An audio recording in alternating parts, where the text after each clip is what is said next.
A Werewolf Shifter Romance, written by Amelia Hart. Chapter 1. Flowers from Ash. Sarah scrubbed the stone floor of the temple's great hall with movements that had become automatic over 21 years. Her hands, raw and chapped from endless work, moved the brush back and forth across stones worn smooth by centuries of feet. The water in her bucket had long since gone cold, mixing with the grime she was supposed to be cleaning away. But she didn't dare ask for fresh water. Not after this morning. Her ribs ached with every breath.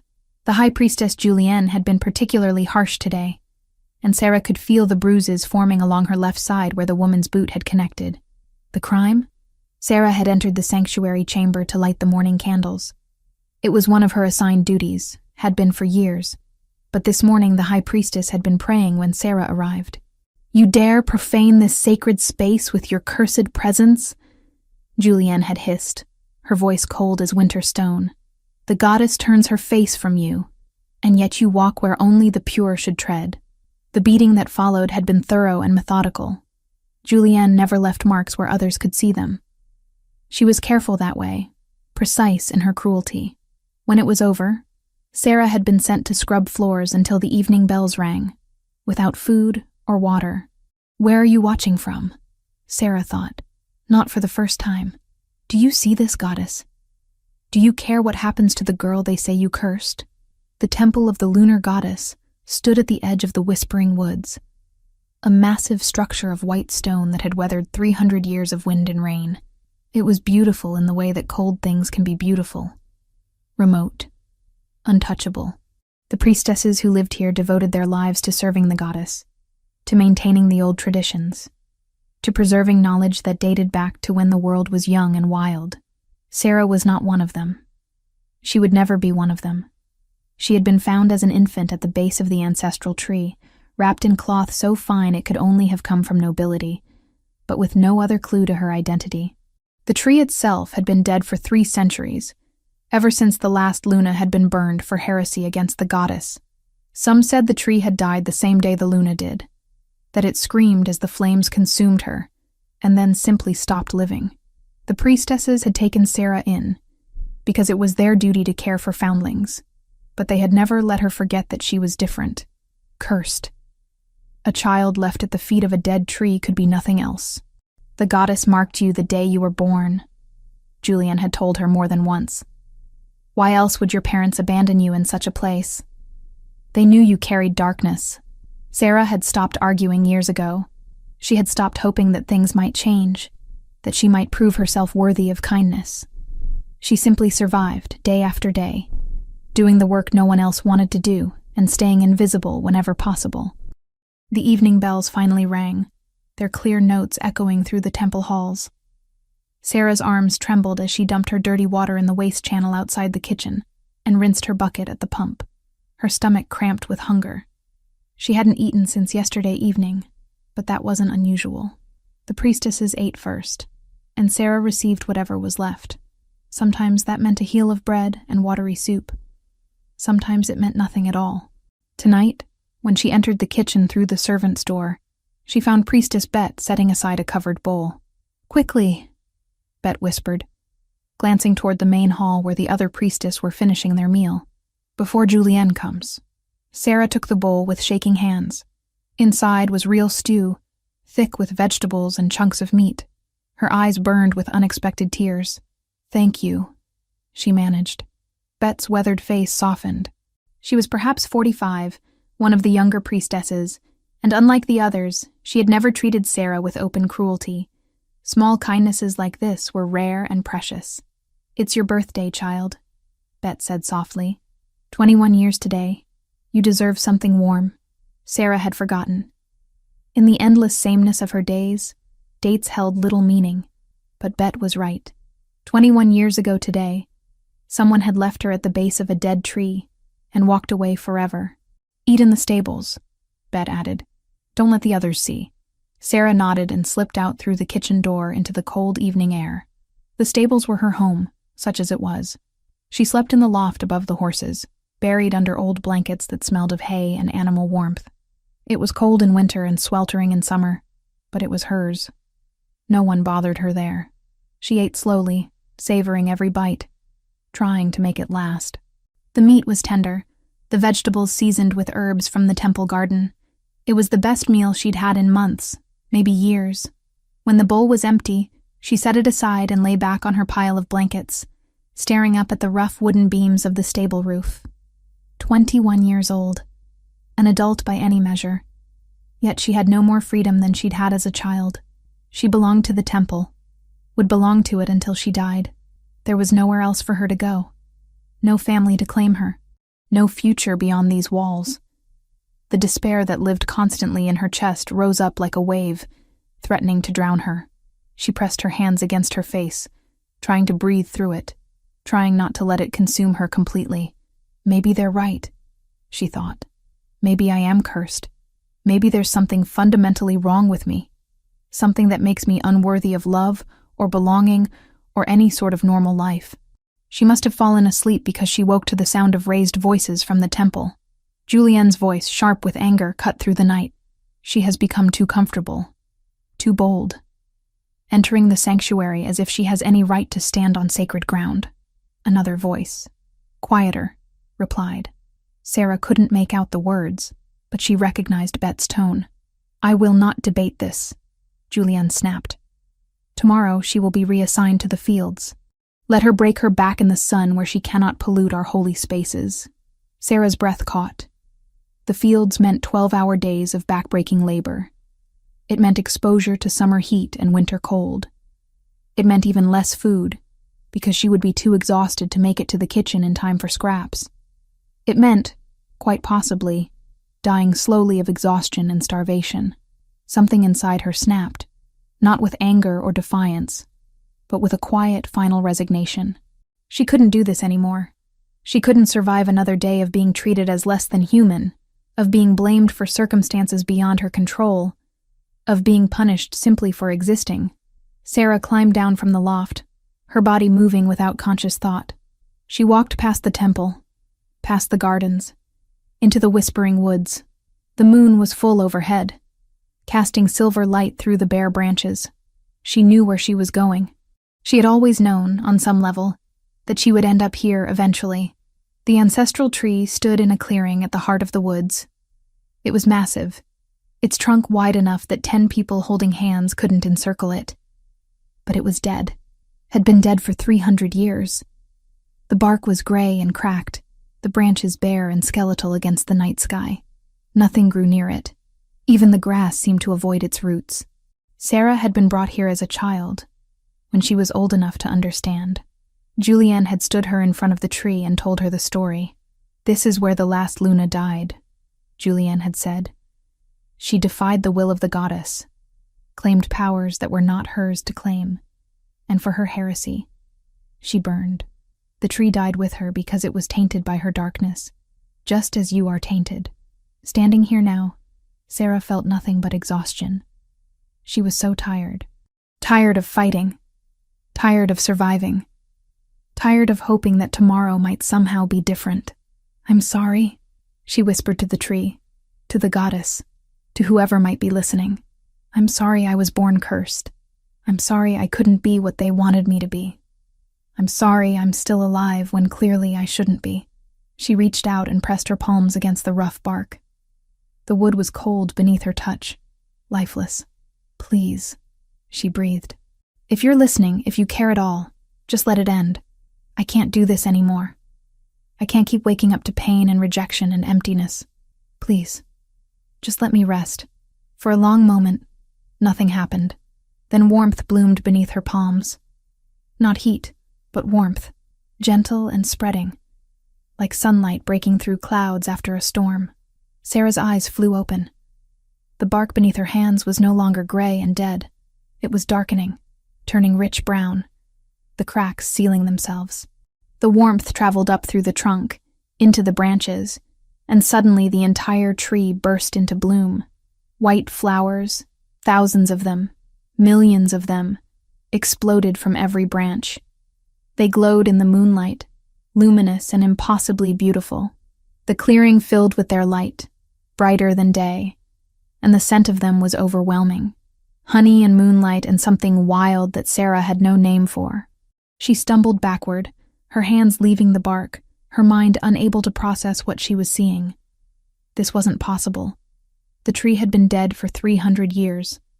Dead things didn't come back to life, but the flowers kept blooming, kept glowing, and now the light was spreading outward from the tree in waves. It washed over Sarah, through her, and for a moment she felt something shift deep inside. Something that had been sleeping her entire life stirred and opened one eye. Then the world tilted sideways, and darkness rushed in.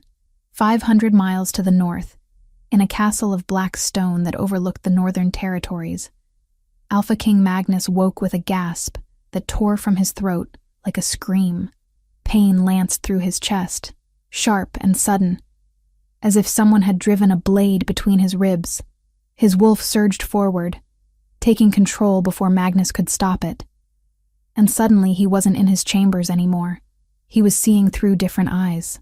Standing in a clearing bathed in silver-white light, a tree that glowed like a star, and at its base, a woman with dark hair falling in waves around her face, her hands still raised toward the bark.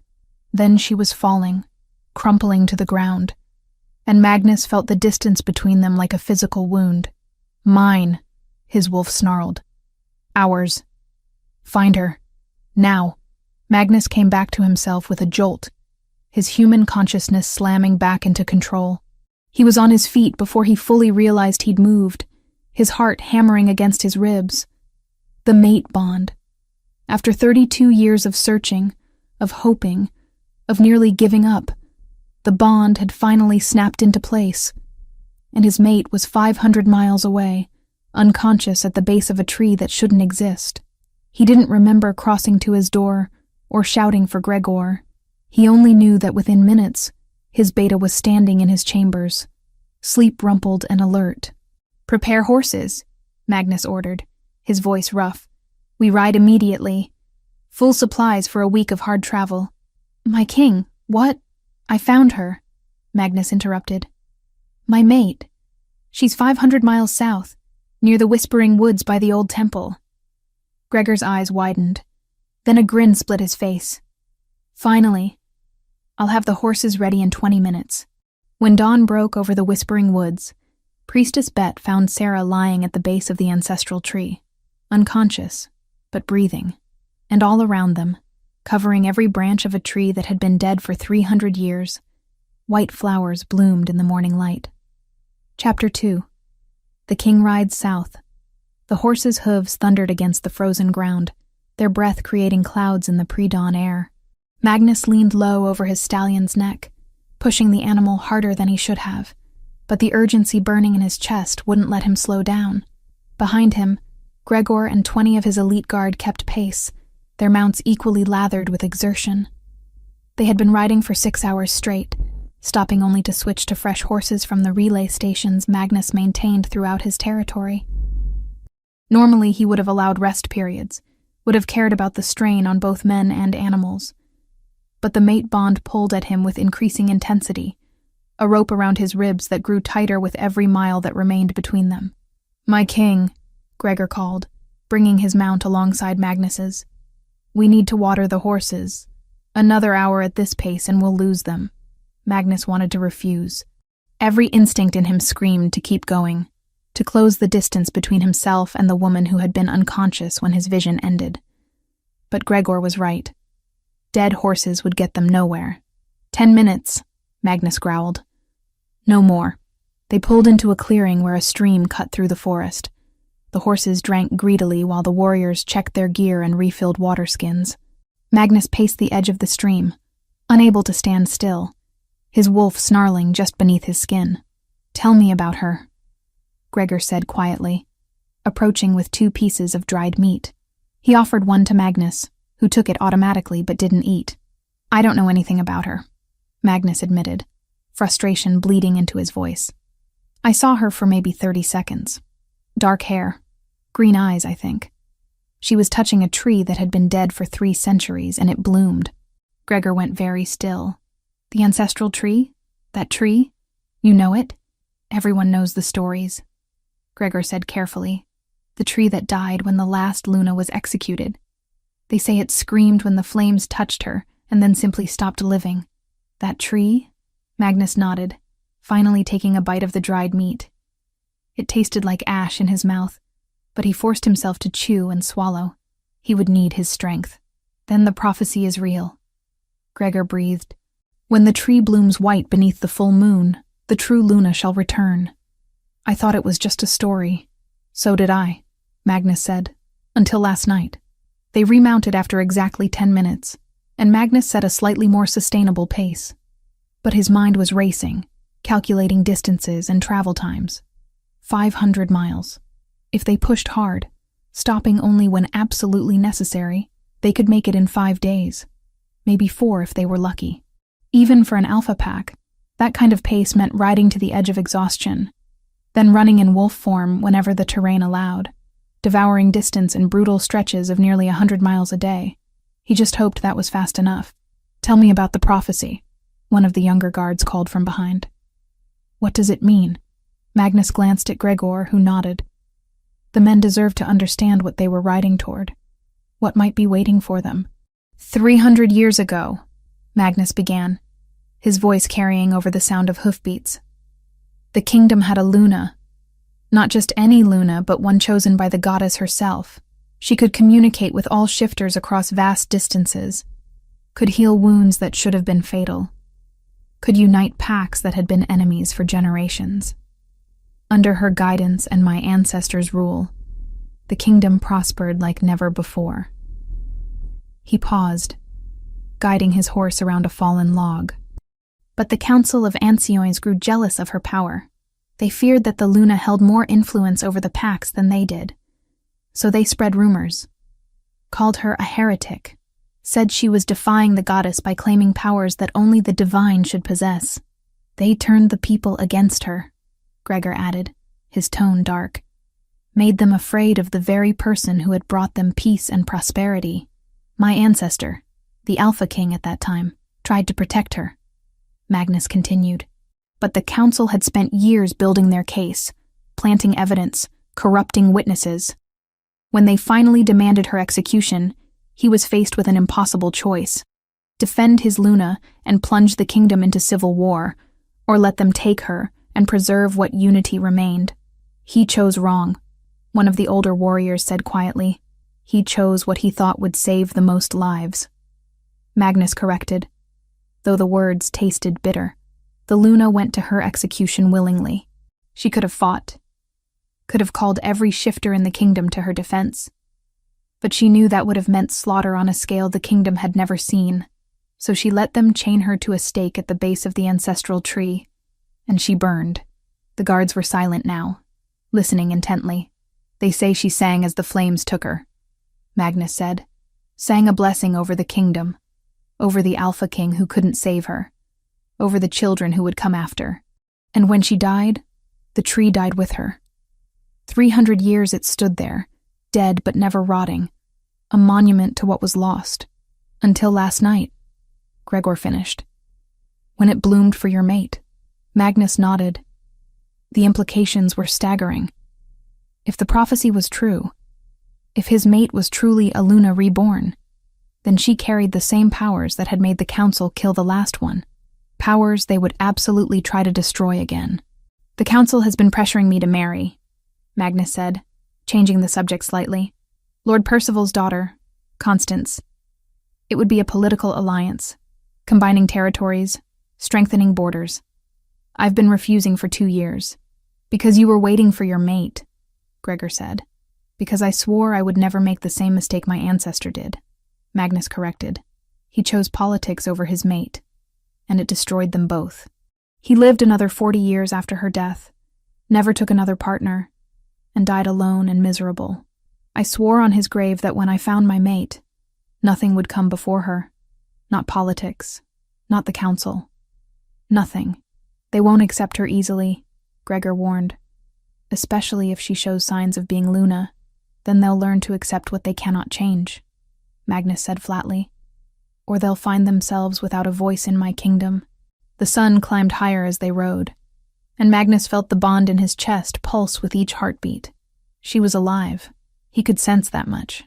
But something felt muted, dulled, as if she was sleeping deeply, or suppressed somehow.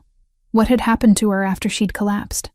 Meanwhile, 500 miles south, Sarah woke in her loft above the stables, with her head pounding and her entire body aching.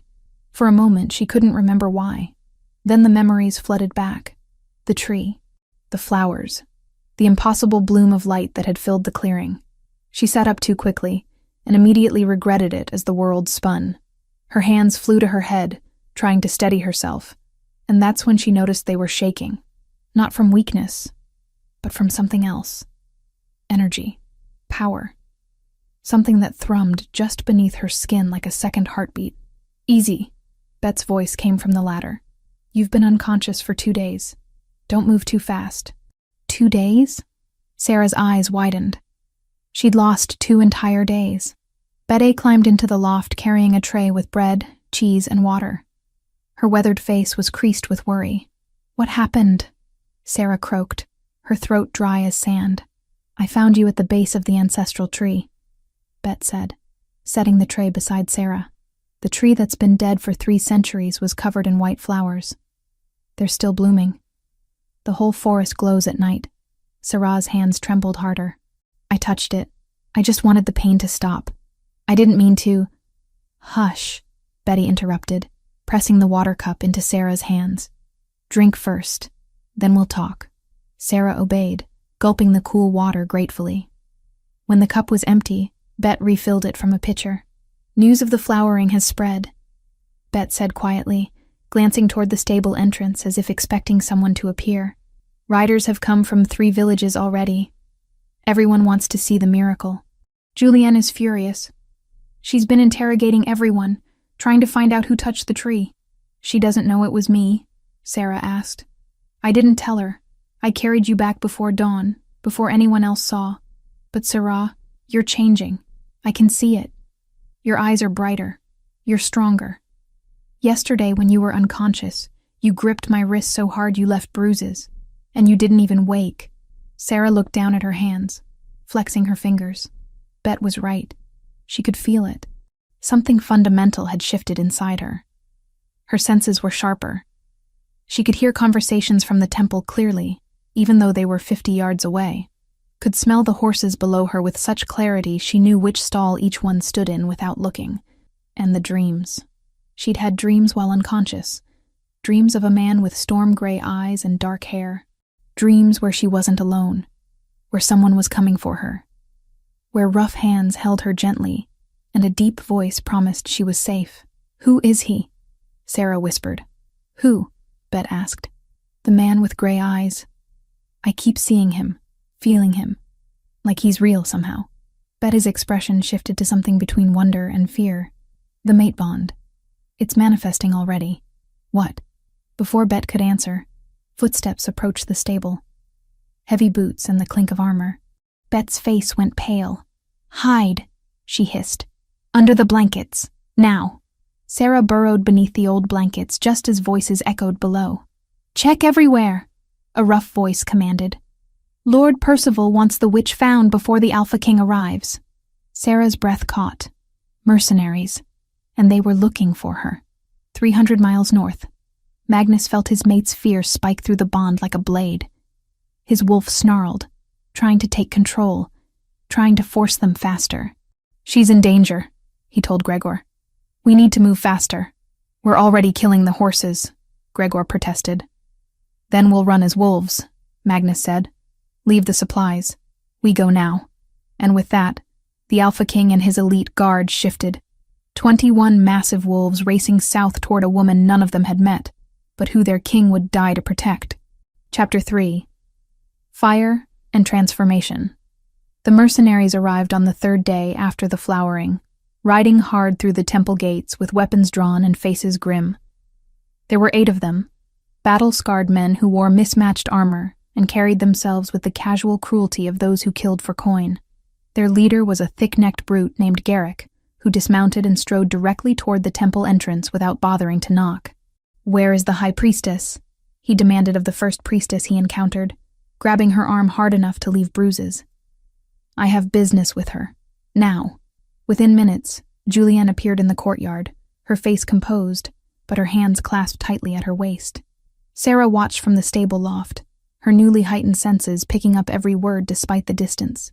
"Lord Percival sends his greetings," Garrick said, though his tone carried no warmth. "He's heard about the flowering, about the miracle. He wants to know who touched the tree." "I don't see how that concerns Lord Percival," Julienne replied, her voice cold.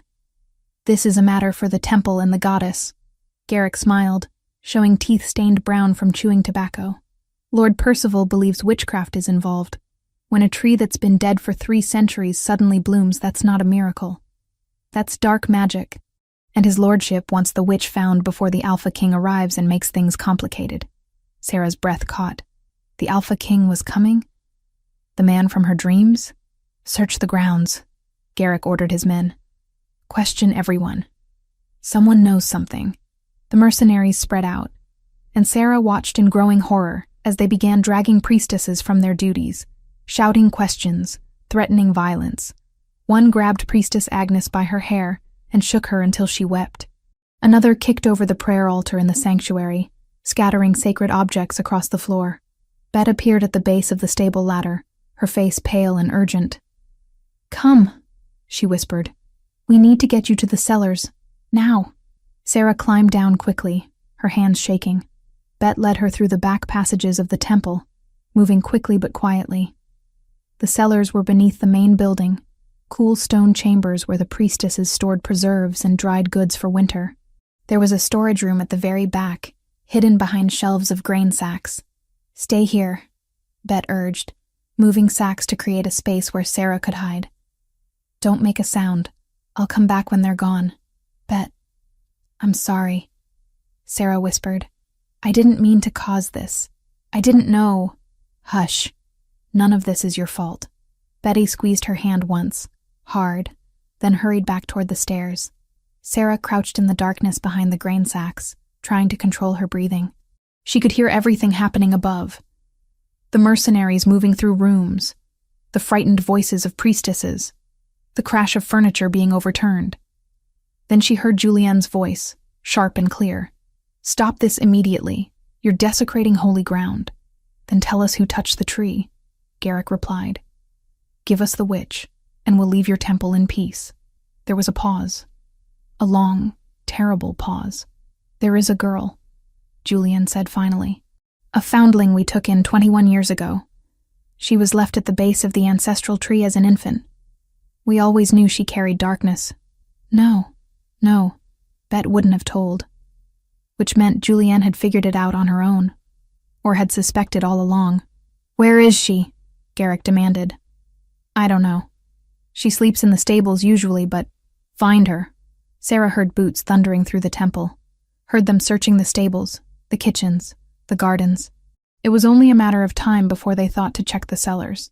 She tried to think. Could she run? But where? The forest was vast, but she had no survival skills, no knowledge of how to live wild, and something inside her, that new awareness that had awakened when she touched the tree, was screaming that running was the wrong choice, that she needed to stay, that he was coming. Who? The man with gray eyes. The Alpha King. Footsteps descended the cellar stairs. Heavy boots on stone. Sarah pressed herself deeper into the shadows, barely breathing. "Check every room," Garrick ordered. "The witch is down here somewhere. I can smell fear."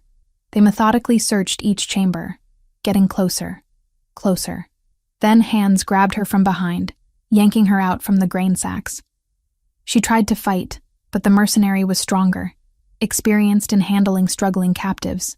He dragged her up the stairs and out into the courtyard where Garrick waited. "This her?" he asked Julienne. The high priestess looked at Sarah with something between disgust and fear. "Yes, that's the cursed one." Bet stood frozen near the sanctuary entrance, her face stricken. "No," she breathed. "Julienne, you can't." "She brought darkness to our temple," Julienne interrupted, her voice shaking slightly. "The goddess has shown us the truth. A child left at the feet of death, raised in the shadow of heresy. We should have cast her out years ago." "You're condemning an innocent girl," Bet said, her voice breaking. "I'm protecting our order," Julienne replied. "Lord Percival was right. This is witchcraft, not miracle. Garrick smiled his horrible smile. We'll take her to the village square. Let the people see what happens to those who traffic with dark powers. Maybe it'll remind them to stay loyal to proper authority. They bound Sarah's wrists behind her back and threw her into a cart. The ride to the village took less than an hour, but it felt eternal. Sarah's mind raced, trying to understand what was happening. How had her life gone from invisible servitude to public execution in the span of 3 days? 3 days since the dead tree had exploded into impossible bloom. 3 days for awe to curdle into fear, and for fear to be parceled out as entertainment. The village square was packed with people by the time they arrived. Word had spread quickly. The witch who made the dead tree bloom was being brought to justice. Villagers lined the square, their faces a mix of fear and morbid curiosity. In the center of the square stood a wooden stake driven deep into the ground. Around its base, someone had piled kindling and larger logs, an execution pyre. Sarah's legs gave out when she saw it. The mercenaries dragged her forward, tied her to the stake with rough rope that bit into her skin. She could smell the oil they'd poured on the wood, could see the torch Garrick held, flames dancing in the afternoon sun. By the authority of Lord Percival, acting on behalf of the kingdom's safety, this woman is condemned for witchcraft, Garrick announced. She corrupted the ancestral tree with dark magic and threatens the natural order. Let her burn as a warning to others who might follow her path. I didn't do anything wrong, Sarah gasped, finding her voice at last. I just touched the tree. I was praying. I didn't know. Witches always claim innocence, Garrick interrupted. He lowered the torch toward the kindling. Bet pushed through the crowd, her robes tangled around her legs. Stop this! She's innocent. The flowering was a blessing from the goddess, not witchcraft. Restrain her, Garrick ordered, and 2 villagers grabbed Bet, holding her back despite her struggles. The torch touched the oil-soaked wood. Flames leaped upward with terrifying speed, consuming the kindling, reaching for the larger logs. Heat rolled over Sarah in waves. Smoke filled her lungs. She could feel the fire climbing higher, getting closer to her feet. Terror unlike anything she'd ever known crashed through her. This was death. This was the end. She was going to burn like the Luna had burned 300 years ago. And no one would save her. Something inside her screamed in rage and denial. A voice that wasn't quite her own, that felt ancient and powerful and absolutely furious. No, we do not burn. We are not prey. We are wolf. Power exploded through Sarah's body. Her bones cracked and reformed. Her muscles tore and rebuilt themselves stronger. Her senses sharpened until she could hear every heartbeat in the square, smell every drop of fear sweat, see every minute detail of the scene before her. Her eyes blazed golden, bright as the flames below. Fangs descended from her gums, sharp and deadly. Her fingers elongated into claws that shredded the ropes binding her, as if they were made of spider silk. The transformation was incomplete, arrested halfway between human and wolf. But it was more than sufficient. Sarah tore free from the stake with a strength that shouldn't have been possible. She leaped clear of the flames, landing in a crouch before the stunned crowd. A sound emerged from her throat that was neither human scream nor wolf howl, but something between, something primal and terrifying. The crowd panicked. People scattered in every direction, screaming, trampling each other in their desperation to flee. Even the mercenaries backed away, their weapons suddenly forgotten. Sarah didn't wait to see what they would do next. Instinct drove her toward the forest, toward darkness and cover and safety. She ran on legs that worked differently now, muscles that moved with inhuman speed and power. Behind her, she heard Garrick shouting orders, but his voice faded quickly. The forest swallowed her. She crashed through underbrush, ducked beneath low branches, splashed across a stream without slowing. She ran until her lungs burned and her newly transformed body began to fail, until the adrenaline wore off and the burns from the fire made themselves known with searing agony. She collapsed in a cave, barely conscious, her body shifting back toward human form in painful spasms. The burns covered her feet and ankles where the flames had touched. Her wrists bled from the ropes, and beneath it all, a deeper pain throbbed. the agony of bones and muscles that had changed shape violently for the first time. Sarah curled into a ball on the cold cave floor and let darkness take her. Magnus smelled the smoke before they reached the village. The acrid scent of burning wood and something else. Something that made his wolf snarl with fury, fear, pain. His mate's terror was a physical presence in the air. "Faster!" he commanded, though they were already running at their top speed. His paws ate up the ground, claws digging into earth and stone. They burst from the forest into chaos. The village square was in disarray, people running in every direction, a pyre burning in the center with ropes dangling from a stake. The remains of an execution, of his mate's execution. Magnus shifted back to human form, his eyes scanning the scene with predatory focus. "What happened here?" he roared at the nearest villager, a man frozen in terror. "Witch," the man stammered. She turned into a monster, golden eyes and claws. She ran into the forest. Relief and rage warred in Magnus's chest. She was alive, but they had tried to burn her. "Gregor, secure the village," Magnus ordered. "Find out who ordered this. I'm going after her." He didn't wait for a response. The mate bond pulled him east, into the deeper forest. He shifted back to wolf form and followed the trail of broken branches and disturbed earth, followed the scent of his mate's blood. He found her in a cave 1/2 mile from the village, unconscious and barely human. Her transformation had partially reversed, leaving her caught between forms. Her hands still bore traces of claws. Her features were subtly wrong, caught between woman and wolf. Burns covered her lower legs, and blood seeped from wounds at her wrists. Magnus shifted back to human and approached slowly, carefully. When his fingers touched her shoulder, the mate bond that had been pulling at him for days finally snapped completely into place. The sensation was overwhelming.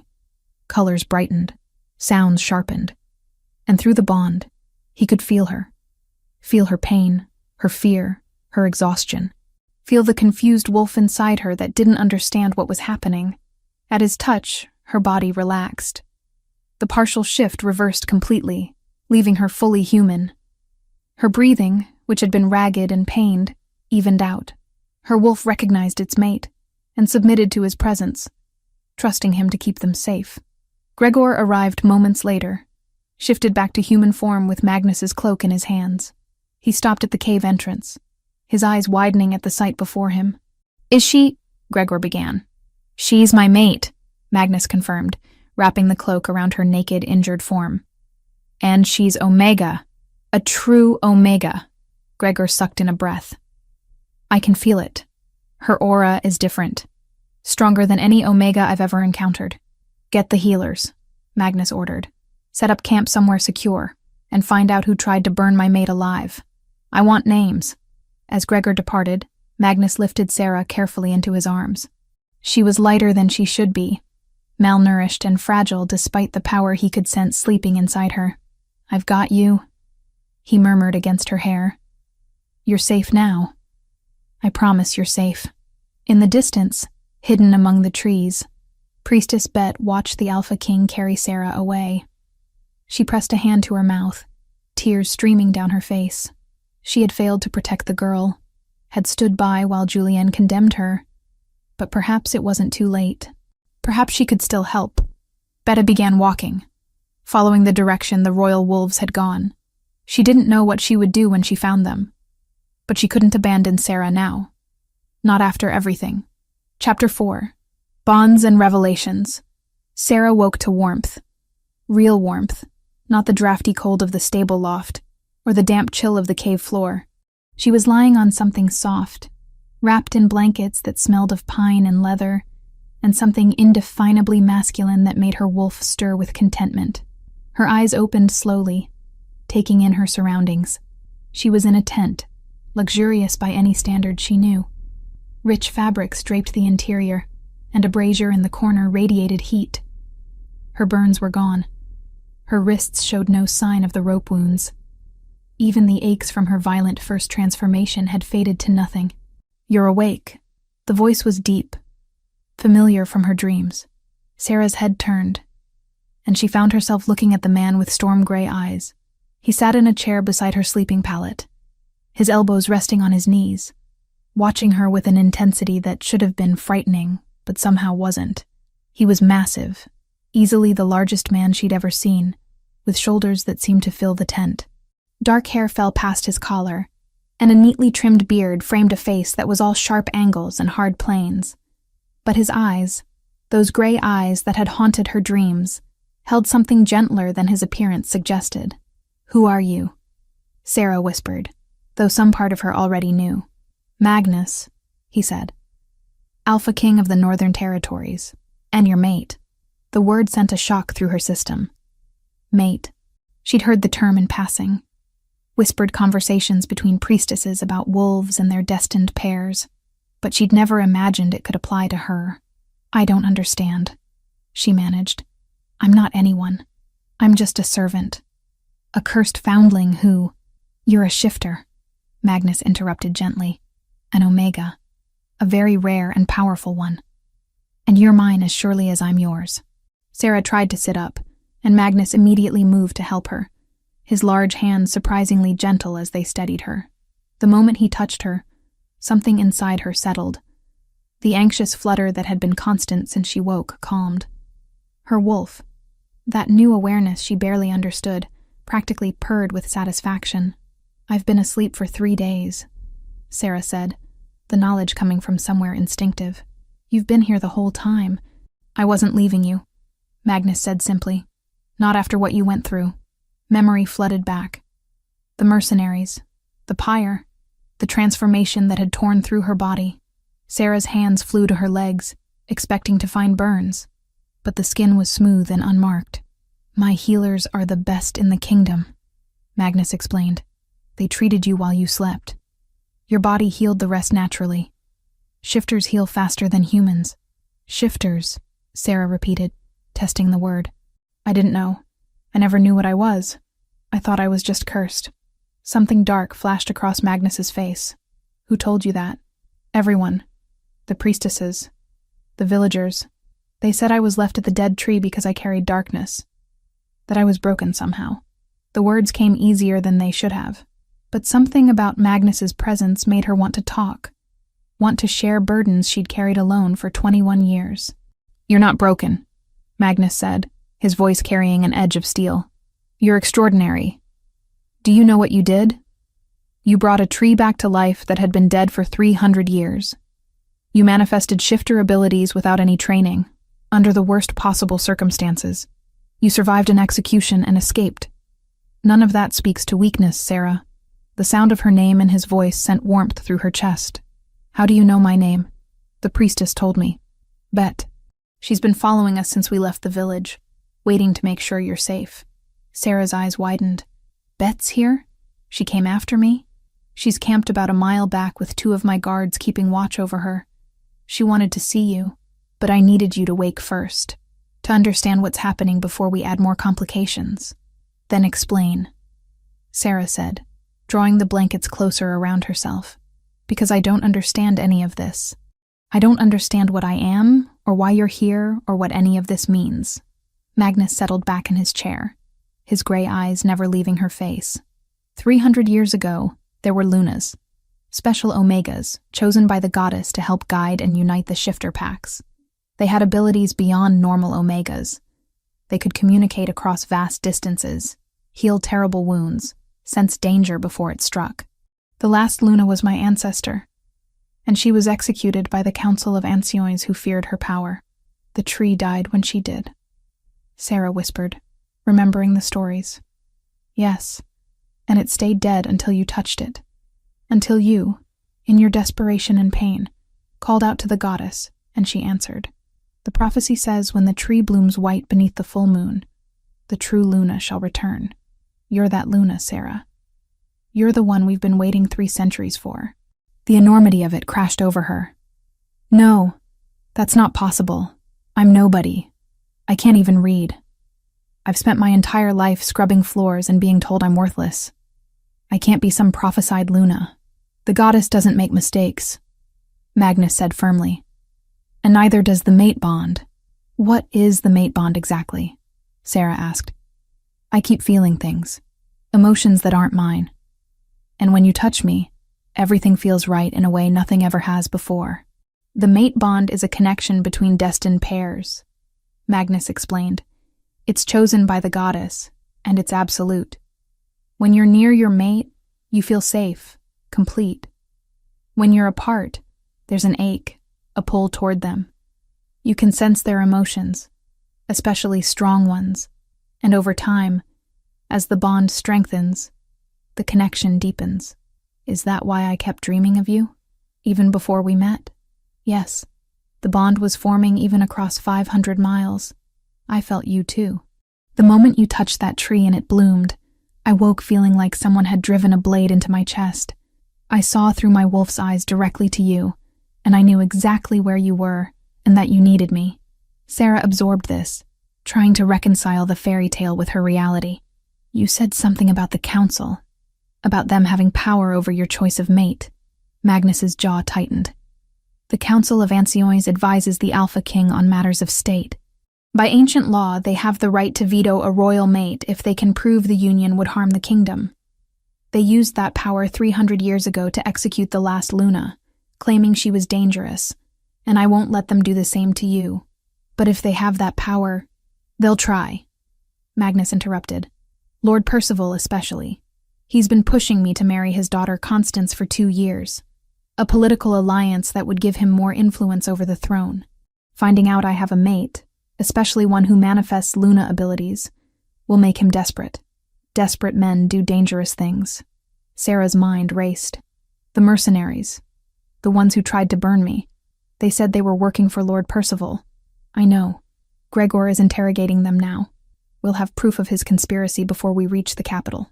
Magnus leaned forward, his elbows on his knees again. Sarah, I need you to understand something. This journey back to the capital will take about 5 days. During that time, I want to teach you about what you are, about your abilities, about the world you're entering.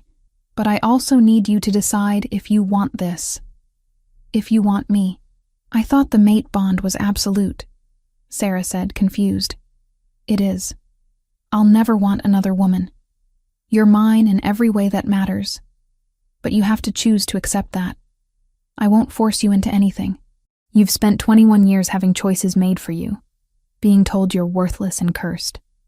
I won't add to that by demanding you accept a bond you didn't ask for. The honesty in his words struck something deep inside her. What if I said no? What if I wanted to leave? Pain flashed across Magnus's face, quickly hidden. Then I would let you go. I would give you money, protection, a place to live far from the politics of court. I would make sure you were safe and cared for. And I would spend the rest of my life alone, because there's no one else for me now. But you would be free. Sarah stared at him. This powerful Alpha King who could command thousands, who could take whatever he wanted by force. And he was offering her freedom, offering her choice. I don't want to leave, she heard herself say. I'm terrified of all of this. I don't understand it. But when you're near me, I feel less afraid. When you touch me, I feel like I can breathe properly for the first time in my life. I don't know if that's the mate bond or something else, but I don't want it to stop. Magnus's expression transformed, the hardness melting into something that looked almost like relief. Then we'll take this slowly, one day at a time. And I swear to you, Sarah, I will never let anyone hurt you again. Over the following days, as they traveled toward the capital, Sarah's education began in earnest. Gregor proved to be a patient teacher, explaining the basics of shifter society while Magnus rode alongside, occasionally adding details or corrections. There are 3 primary designations, Gregor explained on the second day as they rode through forested hills. Alphas, who are natural leaders, strong, dominant, protective. Betas, who are the backbone of any pack.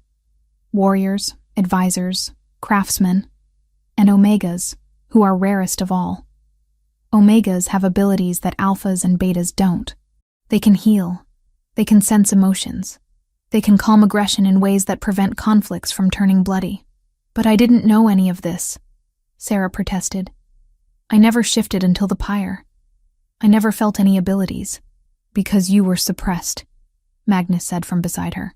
His horse walked close enough that their legs occasionally brushed, and each contact sent warmth through Sarah's body. Malnutrition, abuse, constant stress. All of it can prevent a shifter from manifesting, especially in Omega. Your body was trying to survive, and shifting takes enormous energy. It wasn't until you were faced with death that your wolf had no choice but to emerge. Sarah thought about this. At the temple, I always felt different, like something inside me was sleeping. I thought it was just the curse. It was your wolf, Gregor said, waiting for the right moment. That night, as they made camp in a clearing, Sarah noticed Magnus watching her with an intensity that made her skin prickle with awareness. She'd grown accustomed to his presence over the past 2 days, but there were moments when she would catch him staring at her with an expression she couldn't quite name. Hunger, maybe, or longing. "You're staring," she said quietly as she sat near the fire, wrapped in one of his cloaks. Magnus didn't look away. "I'm memorizing you. The way you move. The way firelight catches in your hair. The fact that you're real and alive and here. Why do you sound surprised that I'm alive? Because when I saw that pyre, when I smelled the smoke and knew they'd tried to burn you, something inside me broke," Magnus admitted. "I thought I'd lost you before I ever really found you." Sarah's breath caught at the raw honesty in his voice. "I was so scared. I thought I was going to die the way the Luna did. Burning and alone." "You're not alone anymore," Magnus said fiercely. "And you never will be again." On the 3rd day, Magnus showed her his scars. They were setting up camp, and Sarah had been helping arrange supplies when she'd seen the crisscross of white lines across his back through his open shirt. "What happened?" she asked before she could stop herself. Magnus stilled, then slowly turned to face her. "My mother happened. Or rather, what the council did to her." He sat down on a fallen log and gestured for Sarah to join him. When she was settled beside him, he continued, "My mother was Luna, not as powerful as you'll be, but Luna nonetheless. She could sense danger, could calm conflicts, could heal minor wounds. The council feared her influence over my father. So when I was 12 years old, they poisoned her, made it look like a wasting sickness. I watched her die over 6 months, getting weaker every day, and I couldn't do anything to stop it." "Magnus," Sarah breathed, her hand finding his without conscious thought. "I knew it was poison," he continued, his voice rough with old pain. "I could smell it on her, in her food, in her water, but I was a child. No one believed me, and by the time my father finally listened, it was too late. She died in his arms, and he never forgave himself for not protecting her." "The scars?" Sarah prompted gently. "After she died, I became obsessed with being stronger. I trained constantly, pushed myself beyond any reasonable limit. These scars are from those years. From fighting opponents who were too skilled for me. From refusing to give up even when I should have. I swore on her grave that when I became Alpha King, I would never make the same mistake my father did.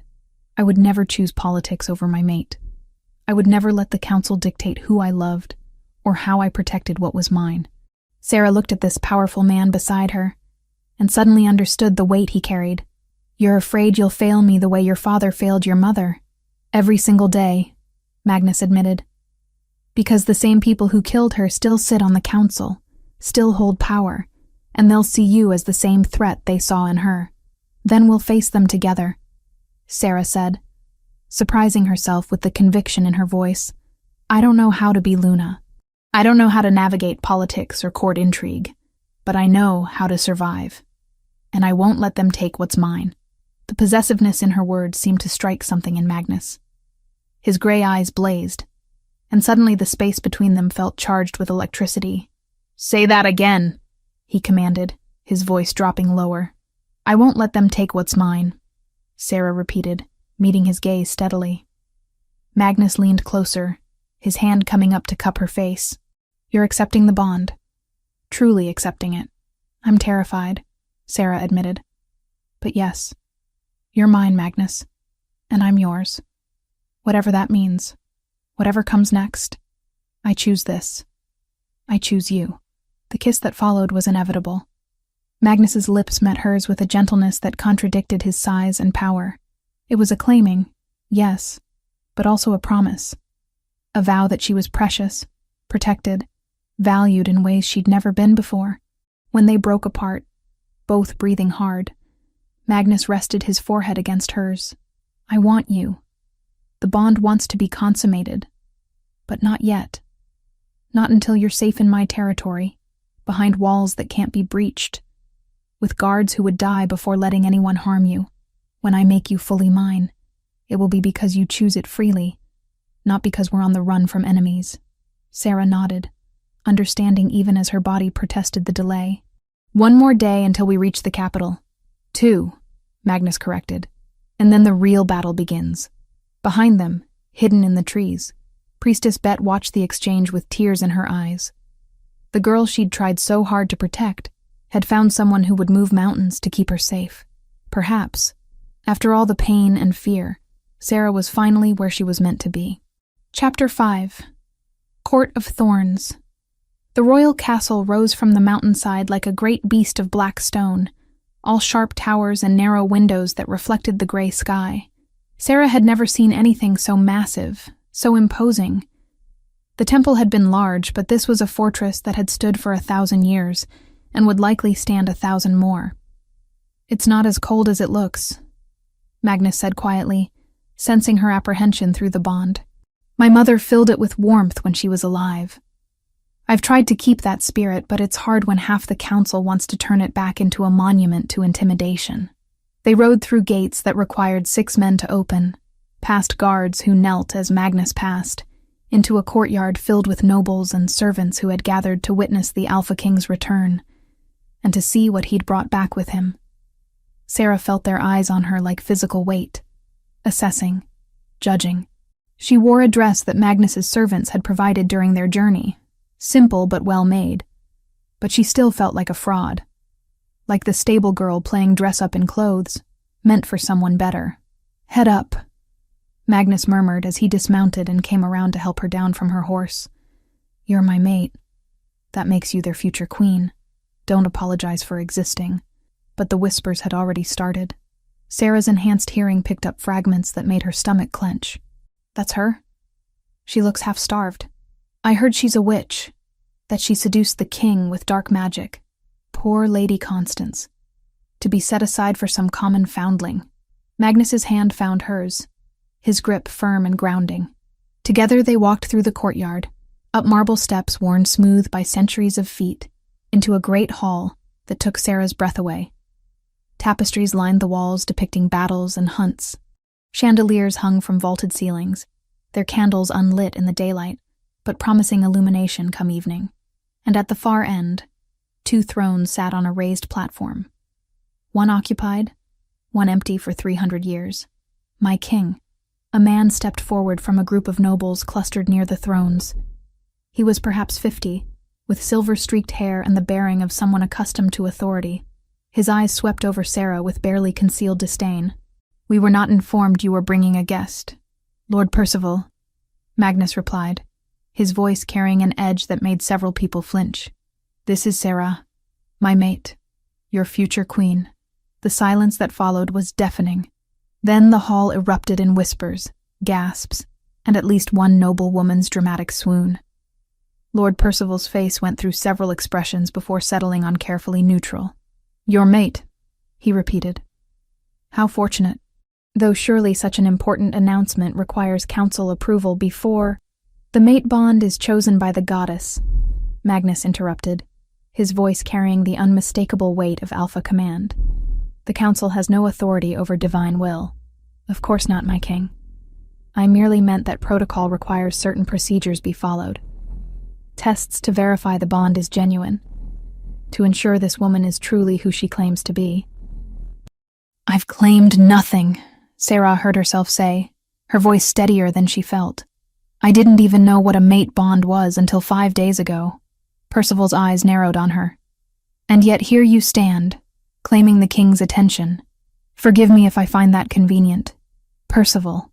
Magnus's voice dropped to a growl that made every shifter in the hall tense. You will show my mate respect, or you will remove yourself from my presence. Choose quickly. Before Percival could respond, a woman stepped forward from the group of nobles. She was beautiful in a cold way. with blonde hair elaborately styled, and a dress that probably cost more than Sarah had seen in her entire life. Lady Constance, Sarah realized. The woman Magnus was supposed to have married. Perhaps, Constance said, her voice sweet as poisoned honey. We should give the king's guest time to settle in before we overwhelm her with court politics. She looks exhausted, poor thing. The condescension was wrapped in false kindness, but Sarah heard it clearly. So did Magnus, whose hand tightened on hers. My daughter is right, Percival said smoothly. We can discuss the matter of verification at tomorrow's council meeting. For now, welcome home, my king. And welcome to our court, Miss Sarah. The dismissal was clear. Sarah was not yet recognized as mate or queen. She was a guest. A temporary inconvenience to be tolerated until they found a way to remove her. Magnus led Sarah away from the hall, through corridors that seemed to stretch forever, until they reached a suite of rooms that took her breath away. Windows overlooked the valley below. Furniture that looked too fine to touch filled the space, and through a doorway, she glimpsed a bed large enough for 6 people. These are my chambers, Magnus said. You'll stay here with me. Anyone who wants to harm you will have to go through me first. They hate me, Sarah said quietly. I felt it. The nobles, the servants, even the guards. They think I'm a fraud. They fear you, Magnus corrected. There's a difference. They've spent 3 centuries without a Luna, and power has consolidated in the hands of people like Percival. Your existence threatens that power structure. A knock at the door interrupted them. Gregor entered, his expression grim. My king, there's already talk. Percival has called an emergency council session for tomorrow. He's demanding formal verification of the mate bond. Let him demand, Magnus said. The bond is real. Any shifter with senses can feel it.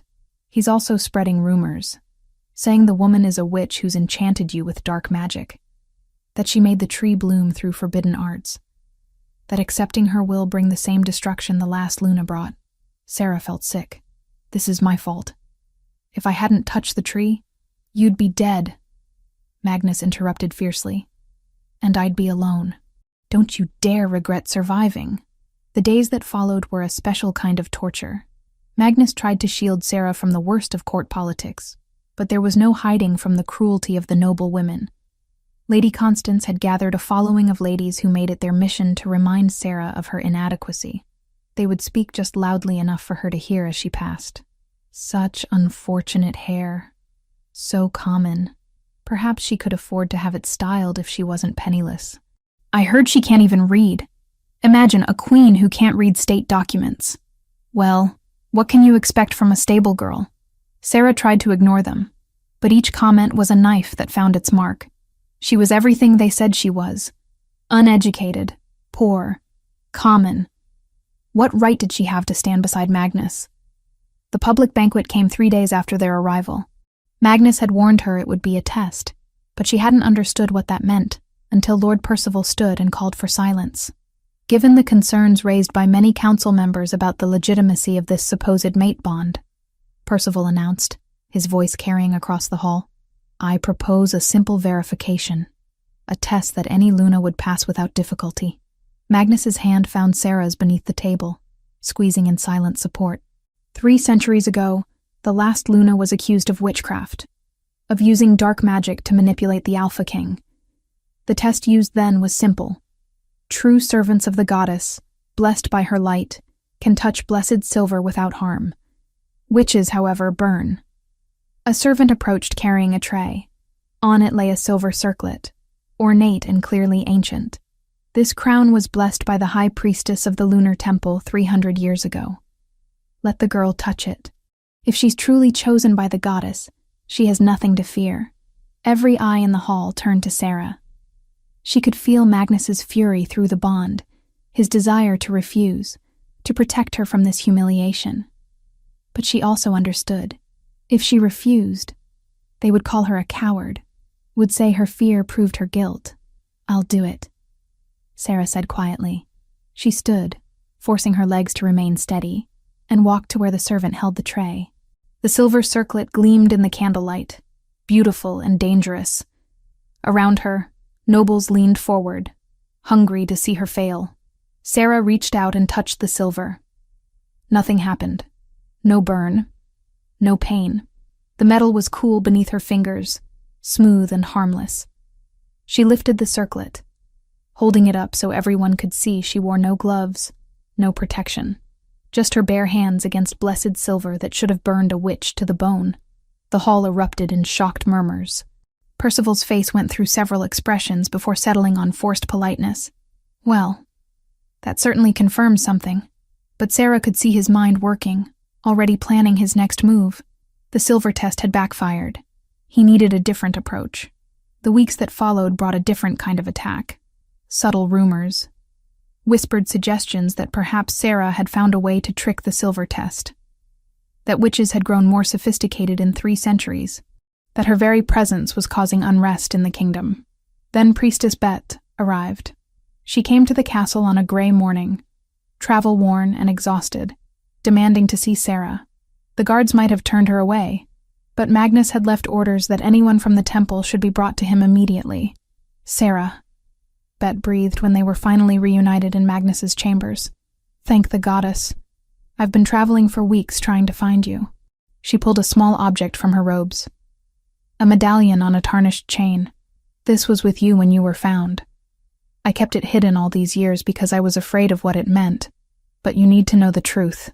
Magnus took the medallion, turning it over in his hands. His face went very still. This is the Luna bloodline crest. This exact symbol hung in the council chamber until they destroyed it after the last Luna's execution. Sarah is descended from her, Betta confirmed. Direct bloodline. That's why the tree responded to her touch. That's why she manifests Luna powers. She is the prophesied return. The implications were staggering. Sarah wasn't just any Luna. She was the heir to the woman who had been executed, the direct continuation of a bloodline everyone thought had ended. Percival will try to kill her, Gregor said flatly. The moment he learns this, he'll move from political maneuvering to direct action. She's not just a threat to his power. She's a threat to everything the council built after the last Luna died. Then we keep this quiet, Magnus decided, until we have enough evidence to destroy Percival politically. Betta, you'll stay here as Sarah's companion. Gregor, double the guards on our chambers, and someone find out where Percival's men are at all times. But they were already too late. The assassins came 3 nights later, silent as shadows, slipping past guards who had been drugged with something in their evening meal. They moved through the castle with the confidence of men who had inside knowledge of patrol routes and shift changes. Sarah woke to Magnus's growl and the sound of steel leaving its sheath. She rolled from the bed instinctively, her new shifter reflexes saving her as a blade whistled through the space where her head had been. 3 men in dark clothing, faces covered, weapons gleaming in the moonlight streaming through windows. Magnus was already engaging 2 of them, his sword moving with lethal grace, but the third was focused entirely on Sarah. She backed away, her wolf rising to the surface, preparing to shift. But the assassin was faster. He lunged, blade flashing, and Magnus moved to intercept. The blade, coated in something dark and poisonous, caught Magnus across the ribs. He stumbled, his sword falling from suddenly nerveless fingers. Sarah saw his face go gray, saw him collapse to his knees. Magnus! The scream tore from her throat. The assassin came at her again, but something in Sarah snapped. Power she hadn't known she possessed erupted outward in a wave that sent the man flying across the room. The other 2 assassins froze, their weapons clattering to the floor as they clutched their heads, overwhelmed by the psychic force of her rage. But Sarah barely noticed them. She was on her knees beside Magnus, her hands already moving to his wound. The poison was spreading. She could see dark veins crawling up his chest toward his heart. No, she whispered. No, you don't get to die. You promised to keep me safe. You don't get to leave me. Her hands began to glow.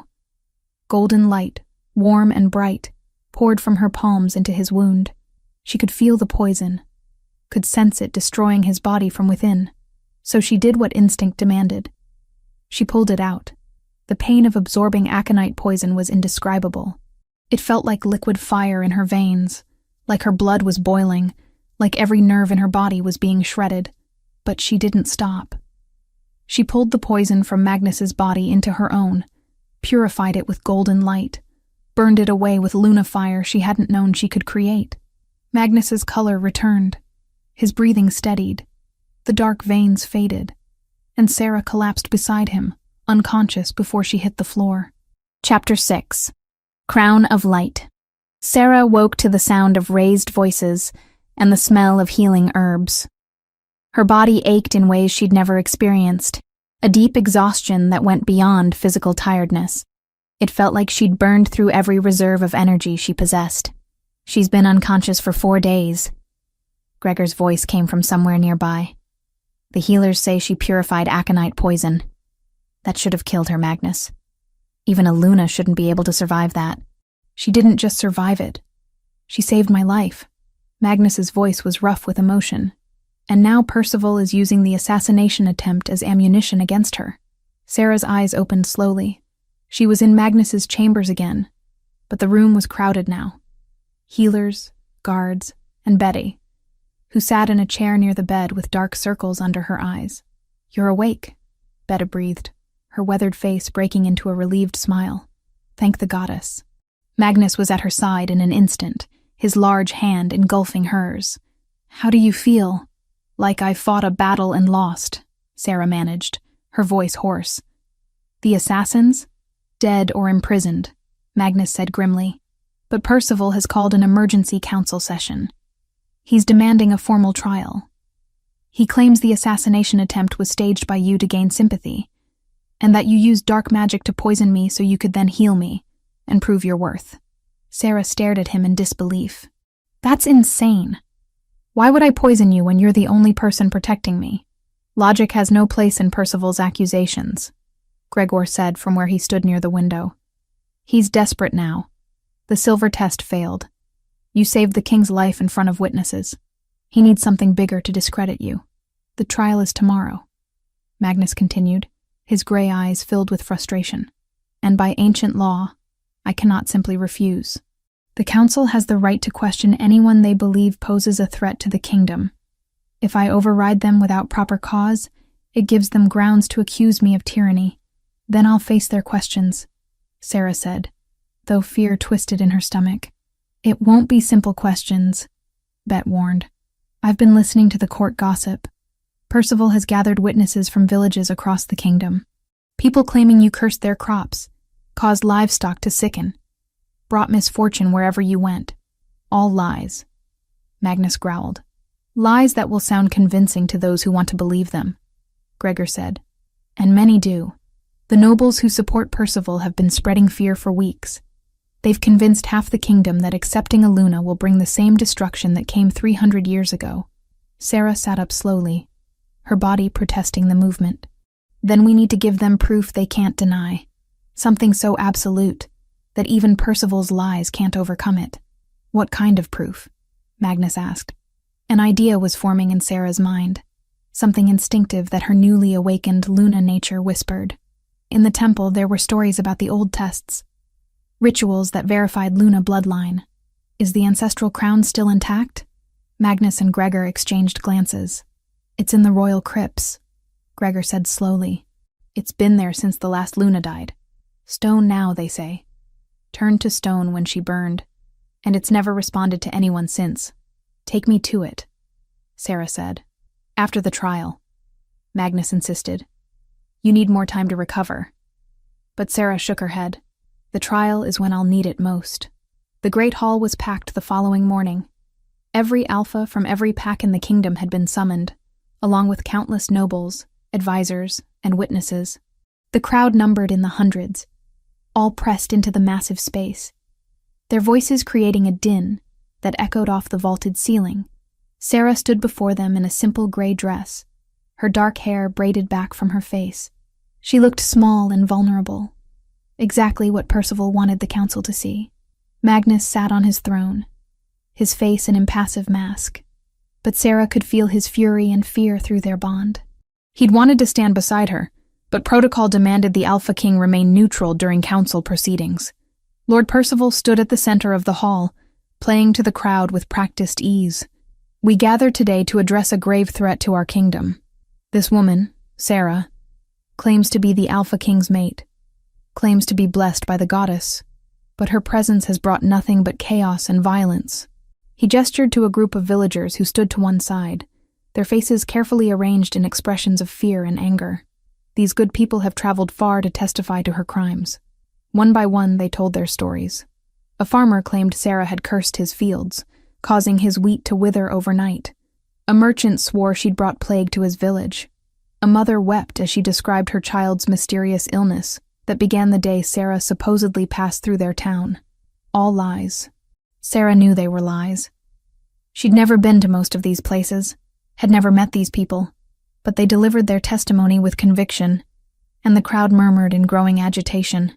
Furthermore, Percival continued when the witnesses had finished, the assassination attempt 4 nights ago was clearly orchestrated by the woman herself.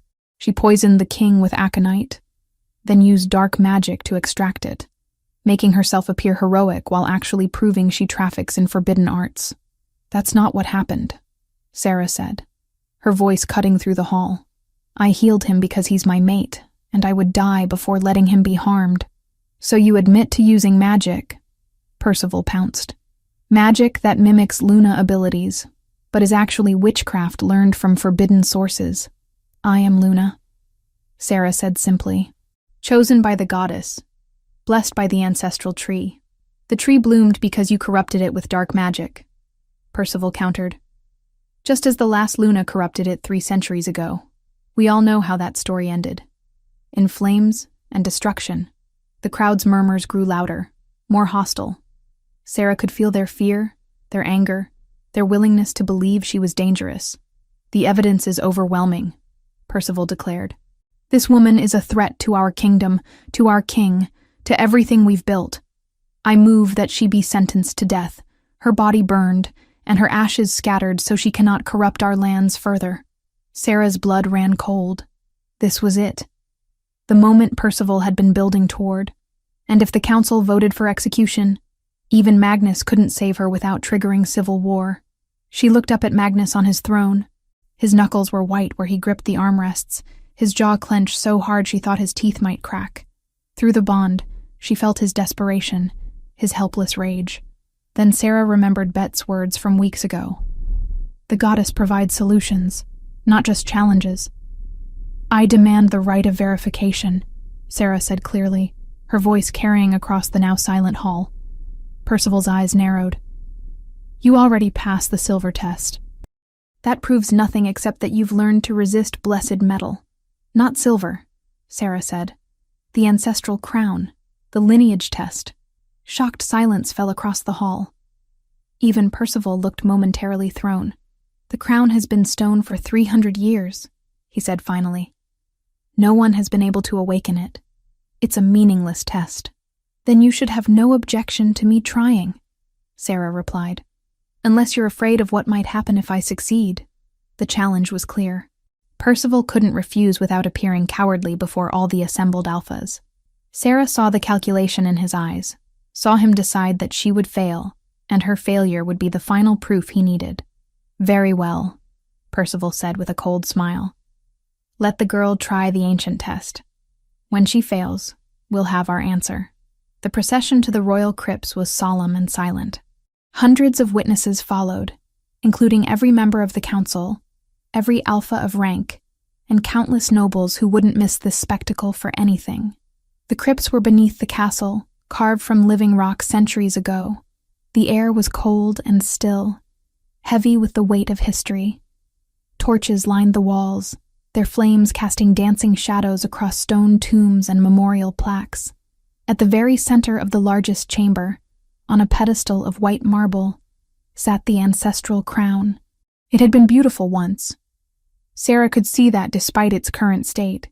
The shape of it suggested delicate metalwork, intricate designs that would have caught light and thrown it back in rainbow patterns.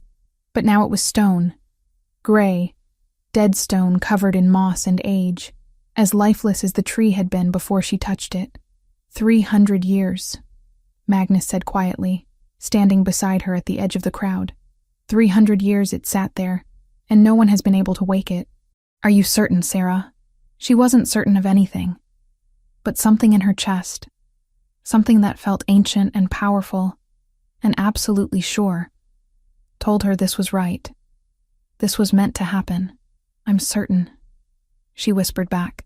She walked forward alone. The crowd parted for her, hundreds of eyes watching her every step. She could hear their breathing, their heartbeats, their whispered prayers and curses. The weight of their attention pressed down on her shoulders, but she kept walking. When she reached the pedestal, she stood for a moment, just looking at the crown. Then she closed her eyes, whispered a prayer to the goddess, and touched the stone. For a heartbeat, nothing happened. Then warmth bloomed beneath her fingers. The same warmth she'd felt when she touched the tree. The same recognition. The same welcome. The same sense of coming home. The stone began to change. Gray cracked and fell away like old skin shedding, revealing gold beneath. Pure gold that gleamed in the torchlight. The moss dissolved.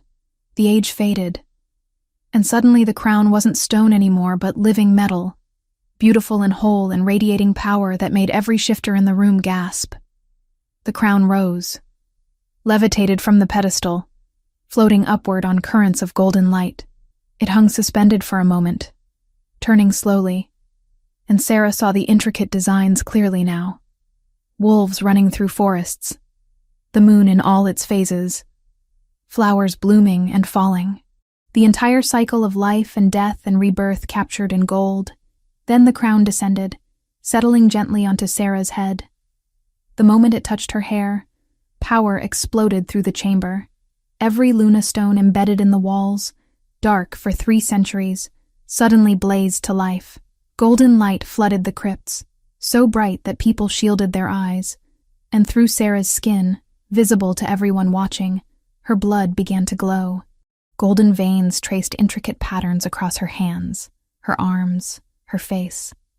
The mark of Luna, undeniable and absolute.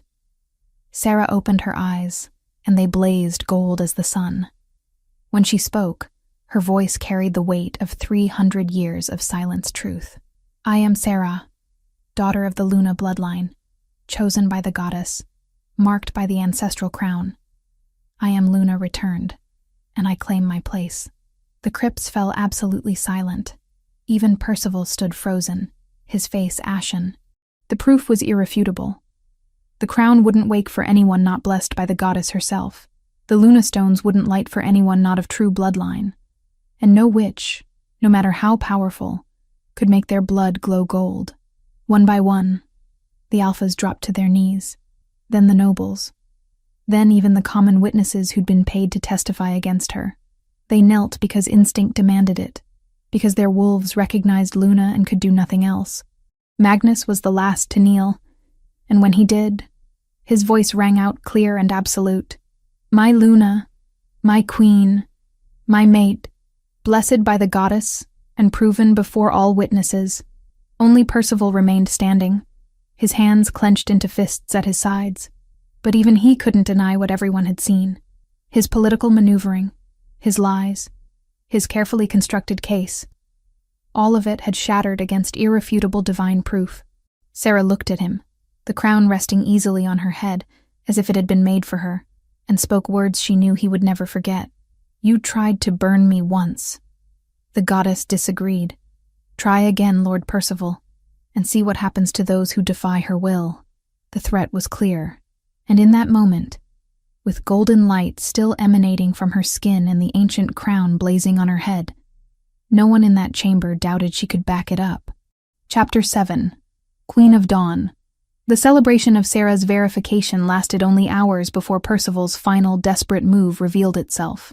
Sarah was in Magnus's chambers, still wearing the ancestral crown that refused to leave her head, when Gregor burst through the door with a face like thunder. Bet's been taken, he said without preamble. Percival's men grabbed her from the guest quarters. They left this. He handed Magnus a sealed letter.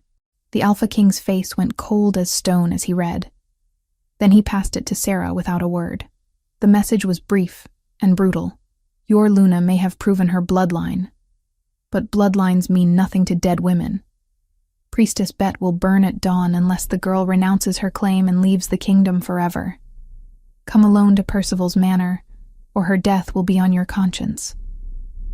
Sarah's hands shook as she lowered the letter. He's insane. The entire kingdom just saw the crown accept me. The council recognized me as Luna.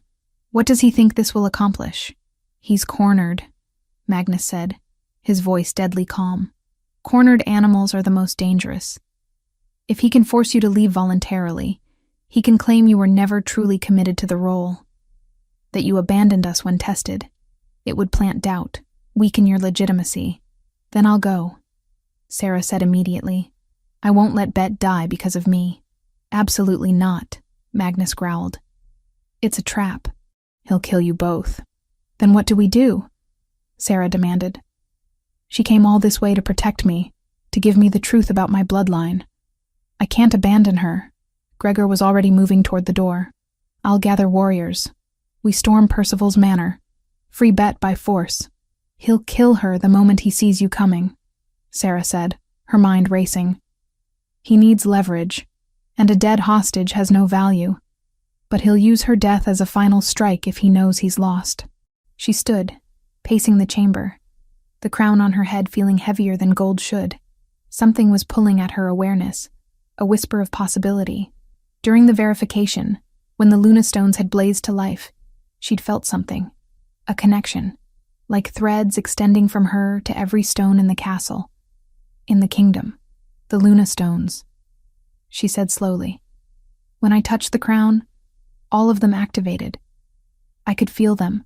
They're connected to me somehow. Magnus's eyes sharpened. The old texts say Luna could communicate through the stones, send messages across vast distances, share visions, broadcast truth to every shifter in the kingdom simultaneously. I don't know how to do that, Sarah protested. You didn't know how to purify aconite poison either, Gregor pointed out. Your Luna abilities manifest when you need them most. Sarah closed her eyes, reaching for that connection she'd felt in the crypts. At first, there was nothing. Then, like finding a thread in darkness, she sensed it. A network of light spanning the entire kingdom, every Luna stone a node in a web that had been dormant for 3 centuries. Take me back to the crypts, she said. To the stones there. They're the strongest. They moved quickly through the castle, guards falling in around them. The crypts felt different now, warmer somehow. Welcoming. The Luna stones embedded in the walls pulsed with gentle light, responding to her presence. Sarah approached the largest stone, the one directly behind where the crown had rested. When she placed her hands on its surface, power flooded through her. Not overwhelming like the poison had been, but vast, limitless, a conduit to every shifter consciousness in the kingdom. What if I can show them? Sarah breathed. Not just tell them Percival is guilty, but show them. The stones hold memories. 300 years of watching, recording. If I can access those memories, find evidence of his crimes, can you do that without destroying yourself? Magnus asked, his hand on her shoulder, grounding her through their bond. I don't know, but Bet is going to die if I don't try. She closed her eyes and let her consciousness sink into the stone. Images flooded her mind. Centuries of history played out in flashes. Coronations and funerals. Wars and celebrations. And there, more recent, memories that made her blood run cold. Percival in a darkened room, counting gold coins with mercenaries. The girl must not reach the capital. Make it look like rogues. Percival meeting with the assassins who'd attacked Magnus. The king is the only thing protecting her. Remove him, and the council will support my claim that she must be eliminated. And older. Much older. Percival as a younger man, slipping something into a cup of wine. A beautiful woman with Magnus's eyes accepting the cup with a grateful smile. Magnus's mother. The Luna who'd been slowly poisoned over 6 months. Sarah gasped, pulling slightly back from the flood of images, but she'd seen what she needed. Evidence that couldn't be denied or explained away. Now she just needed to share it. She reached out through the network of stones, finding the threads that connected to every shifter consciousness in the kingdom. It was like learning to sing a song she'd always known, but never performed. Natural once she stopped fighting it. Everyone needs to see this, she whispered. Every shifter in the kingdom. Now. And then she broadcast. Across the kingdom, every shifter stopped what they were doing. In villages and cities, in forests and fields, in Percival's manor where Bet sat bound in a cell awaiting dawn, in the castle where nobles were still discussing the crown verification. Every shifter's mind was suddenly filled with images. Percival's crimes played out in undeniable clarity. The hiring of mercenaries to kill Sarah, the assassination attempt on Magnus, the poisoning of the previous Luna. 20 years of corruption, murder, and betrayal laid bare for all to witness. Sarah's voice, amplified through Luna power, spoke to every consciousness at once. Lord Percival has betrayed his king, his kingdom, and the goddess herself. He holds Priestess Bet hostage, threatening to murder an innocent woman to protect his crimes. But truth cannot be silenced. Justice cannot be denied, and those who stand with traitors will share their fate. The broadcast cut off, and Sarah collapsed. Magnus caught her before she hit the ground, gathering her against his chest. Did it work? She managed. The entire kingdom just saw Percival's guilt, Gregor said, his expression one of awed disbelief.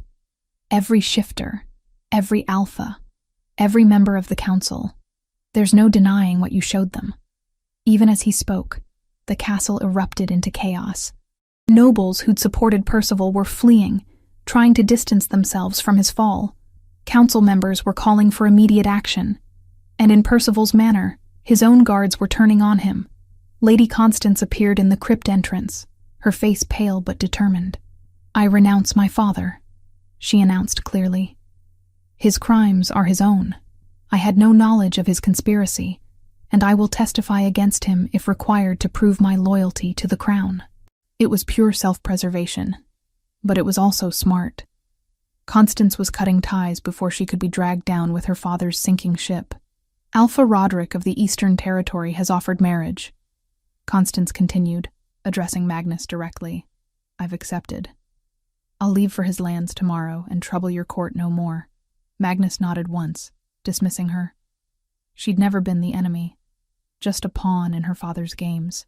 Now she was escaping the board entirely. "Gregor, take 50 warriors," Magnus commanded. "Go to Percival's manor. His own people will have turned on him by now. Secure Bet and bring Percival to me in chains." Gregor departed at a run. Magnus lifted Sarah, carrying her back to his chambers despite her protests that she could walk. "You just broadcast to thousands of consciousnesses simultaneously," he said. "You're allowed to be tired." By evening it was finished. Gregor returned with Bet, shaken but unharmed, and Percival in chains. The Lord's own guards had subdued him the moment the broadcast ended, seeing no profit in protecting a condemned traitor. The trial was swift. With the evidence Sarah had revealed, there was no defense. Every crime was witnessed by too many minds to deny. Percival was sentenced to exile beyond the kingdom's borders, his titles stripped, his lands confiscated, his name stricken from the rolls of nobility. As guards dragged him away, Percival turned one last time to stare at Sarah with pure hatred. "You've doomed this kingdom, just like the last Luna did. Mark my words, girl. Your powers will bring destruction. The only destruction here is what you caused," Sarah replied calmly. "And the only thing I've doomed is your conspiracy." In the aftermath, other truths came to light. News arrived from the Lunar Temple that High Priestess Julienne had been removed from her position by the High Council of the Order. They'd investigated after learning how she'd delivered Sarah to mercenaries, and had discovered years of abuse and corruption.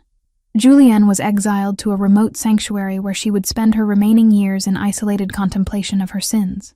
With the threats eliminated and the kingdom finally at peace, Magnus came to Sarah one evening as the sun set over the mountains. "Walk with me," he said simply. He led her through the castle, out through gates and gardens, until they stood at the edge of the whispering woods. Then they walked together into the forest, following a path that Sarah knew by heart now. To the ancestral tree. It stood in the clearing, covered in white flowers that glowed in the twilight, beautiful and alive, a monument to second chances and divine will. "Sarah," Magnus said, taking her hands in his, "you are Luna. You are queen. The kingdom has recognized you. The goddess has claimed you, and the crown has accepted you. But I need to know that you choose this, that you choose me. Not because of prophecy or duty or political necessity, but because you want this life, this bond, this future. Sarah looked up at him, this powerful alpha king who'd crossed 500 miles to save her, who'd fought councils and conspiracies to protect her, who looked at her like she was his entire world. I was nobody, she said quietly, a cursed foundling who thought she deserved nothing. But you've shown me I deserve everything. Love, purpose, belonging. You've given me a home, Magnus. Not just a place, but a feeling of finally being where I'm meant to be. So yes, I choose this. I choose you. I choose us. Magnus's smile was like sunrise. He pulled a ring from his pocket, simple gold with a moonstone that caught the light. Then be my queen. Truly. Completely. Stand beside me. Rule with me. Build a future with me. Yes, Sarah said, her voice steady and sure. Yes to all of it. The claiming ceremony was held beneath the ancestral tree 3 days later. Every alpha in the kingdom attended, along with countless nobles and common folk who'd traveled to witness history. Sarah wore white, her dark hair flowing loose down her back, the ancestral crown resting on her head. Magnus stood beside her in formal attire, looking every inch the king he was. The ritual was ancient, spoken in words that predated the kingdom itself. When Magnus marked her, completing the mate bond that had been building since the night the tree bloomed, power exploded between them. Golden light that made the flowers on the tree glow brighter, energy that rippled outward in waves.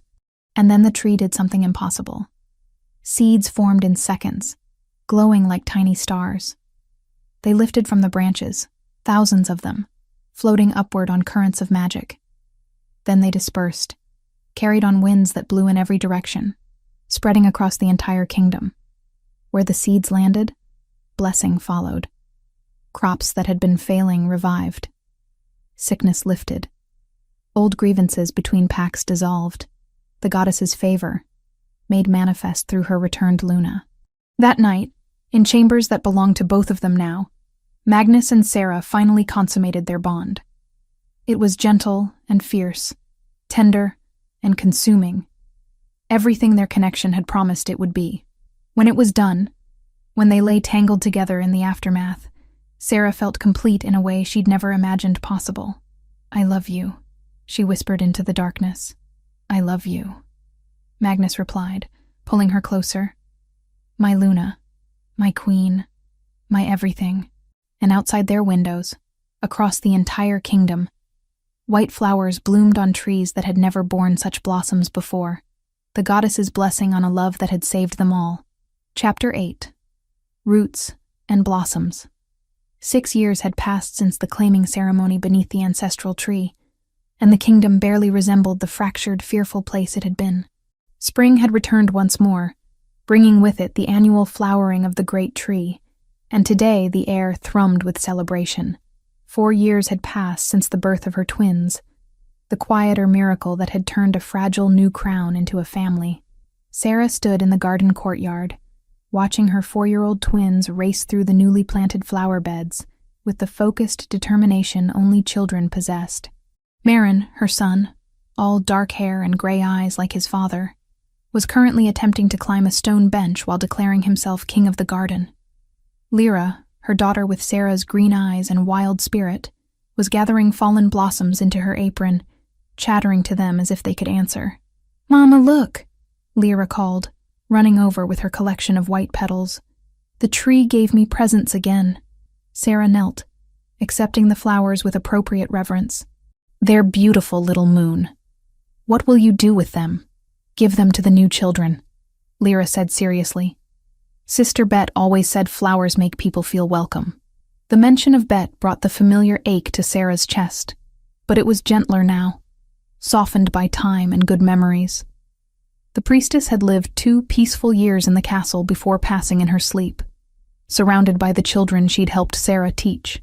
They'd buried her beneath the ancestral tree, and Sarah visited the grave every week, bringing flowers and sharing stories of the school that had grown beyond anything either of them had imagined. "That's very kind," Sarah said, stroking her daughter's hair. "Bet I would be proud of you." A warm presence appeared at her back, and Magnus's arms wrapped around her waist, pulling her against his chest. Their mate bond hummed with contentment, as it always did when they were close. "The delegation from the Eastern Territory has arrived," he murmured against her ear. "They've brought 10 more orphans. Omegas, mostly, taken from abusive situations." Sarah nodded, her heart swelling with purpose. Over the past 6 years, she'd established a network of sanctuaries across the kingdom using funds confiscated from Percival's estates and his co-conspirators. Safe houses where abused Omegas could flee, where orphans could find home, where anyone cast aside by their pack could start again. The Luna's school had begun as a simple reading circle in the castle gardens, but it now had branches in every major settlement, teaching children regardless of rank or origin. "I'll greet them myself," Sarah said. "Lyra, come. We have new friends to welcome." Her daughter's face lit up, and she grabbed Sarah's hand, practically dragging her toward the castle entrance. Marin abandoned his bench kingdom to follow, not wanting to miss anything important. The children from the Eastern Territory looked exactly as Sarah had once looked: thin, fearful, with eyes that expected cruelty from every direction. The youngest, a boy who couldn't be more than 5, clutched a tattered blanket and refused to meet anyone's gaze. Sarah knelt before him, making herself small and unthreatening. "Hello? My name is Sarah. What's yours?" The boy's eyes flicked up, then down again. "Colin, my lady. Just Sarah," she corrected gently. "And this is my daughter Lyra, who has something for you." Lyra stepped forward, solemn as a priestess, and placed a white blossom in Colin's hand. "The ancestral tree grows these. They mean you're home now. You're safe." Something in the boy's face cracked, and tears began sliding down his cheeks. Not tears of fear, but of relief. Sarah gathered him into her arms, and he clung to her as if she were the only solid thing in a tilting world. Over his head, Sarah's eyes met Magnus's. Her mate stood watching with an expression of fierce pride and love that still made her breath catch even after 6 years. Later, after the new children had been settled with the others, fed, and given clean clothes, Sarah made her way to the one place she went whenever she needed to think. The ancestral tree stood in the clearing beyond the castle walls, exactly as it had for 3 centuries, but alive now, covered in blossoms that glowed softly in the afternoon light. She pressed her palms against the bark, feeling the thrum of power that lived there. The tree had become a pilgrimage site. Omegas from across the kingdom came to touch it, to pray to the goddess, to seek the blessing that had transformed Sarah's life, and the tree answered. Always. "You look thoughtful," Magnus said, appearing beside her. He'd learned to move silently when he wanted, though Sarah always felt him through the bond before she saw him. "I was remembering," she said. 6 years ago, I touched this tree wanting to die, begging for my pain to end, and instead, it gave me everything." Magnus's arm wrapped around her shoulders. The goddess knew what she was doing. "Did she?"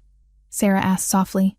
"Sometimes I look at these children, at what they've survived, and I wonder why the goddess allows such suffering.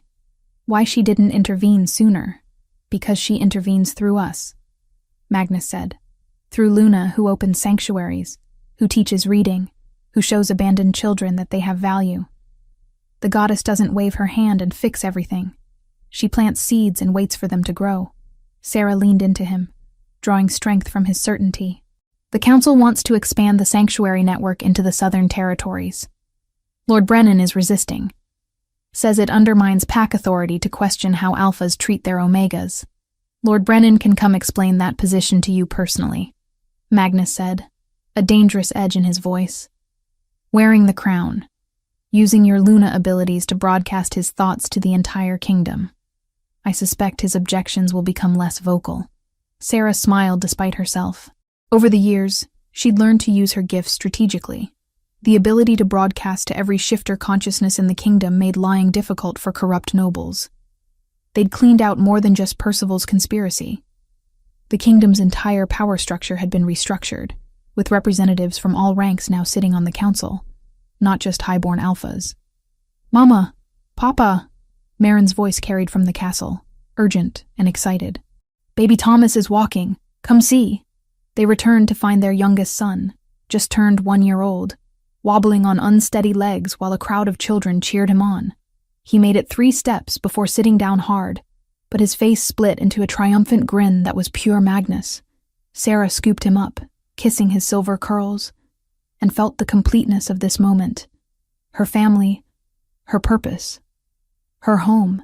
That evening, as the sun set over the mountains, turning the sky gold and pink, Sarah stood in her chambers, looking at the wall where she'd hung Bet's preserved medallion. The tarnished metal that had revealed her bloodline now served as a reminder of everything she'd fought for. Magnus joined her, wrapping his arms around her waist from behind. "What are you thinking?" "That I want Lyra to have this someday," Sarah said. "The medallion, the story, all of it. So she understands that strength isn't about power or titles. It's about choosing to help when you could look away. About standing up when you could bow down. About surviving when the world wants you to break. She'll understand," Magnus said. "You teach that lesson every day." Later, after the children were asleep and the castle had grown quiet, Sarah returned once more to the ancestral tree. She did this often, finding peace in the silent communion with something older and wiser than herself. She placed her hand on the bark and felt the familiar warmth. Then she did something she'd only recently learned. She reached through the tree's roots, through the network of lunastones scattered across the kingdom, and felt every Omega who slept safely tonight, every child who'd found sanctuary, every person who'd been given a second chance at life. Hundreds of consciousnesses brushed against hers. Not invasive, just present. A gentle reminder that she was never alone, and neither were they. "Thank you," she whispered to the goddess, to the tree, to whatever force had decided a cursed foundling deserved saving. For all of it, the pain and the joy, the endings and the beginnings. Thank you for teaching me that falling doesn't mean failing, that being broken just means you get to choose how you heal. White petals drifted down from the branches above, settling in her hair, on her shoulders, blessing her with their softness. And in that moment, standing beneath a tree that had been dead for 3 centuries until she'd given it life, Sarah understood the truth that had taken 6 years to fully accept. She wasn't the girl who'd been abandoned at these roots. She wasn't the servant who'd been beaten and starved. She wasn't even the terrified woman who'd nearly burned. She was Luna, mother, queen, teacher, the woman who'd taken her pain and transformed it into purpose, who'd taken her scars and made them into strength. The tree had bloomed for her once, but she bloomed for it every single day. In every child she taught, every Omega she saved, every life she touched with the lesson that survival was only the beginning. That real power came from choosing, again and again, to stand back up. And as the moon rose over the kingdom, casting silver light through white blossoms that would never stop flowering, Sarah smiled, because she'd learned the most important truth of all. Roots might determine where you started, but blossoms showed the world what you chose to become. The end.